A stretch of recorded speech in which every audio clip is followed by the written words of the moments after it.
शरद पवारांचं एक मोठं वक्तव्य होतं की 160 एकंदरीत उमेदवार आम्ही निवडून देऊ.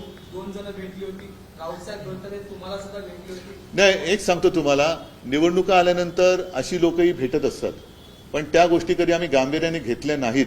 आता असं वाटतं की पुन्हा ती लोक आता कुठेतरी शोधून, कारण त्यांना जास्त आम्ही काय तेव्हा थारा दिलाच नव्हता, कारण आम्हाला अशा पद्धतीने जिंकायचंच नव्हतं. आमच्या कर्तृत्वावरती विश्वास आहे, म्हणून आम्ही त्यांच्या नादी लागलो नाही.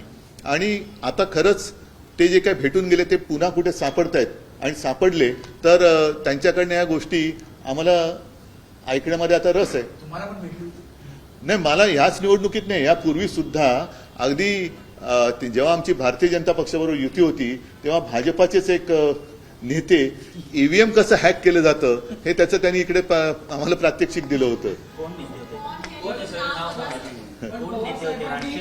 नाही, आता ते नेते नाही आहेत, आता नुसतेच आहेत. ठीक आहे.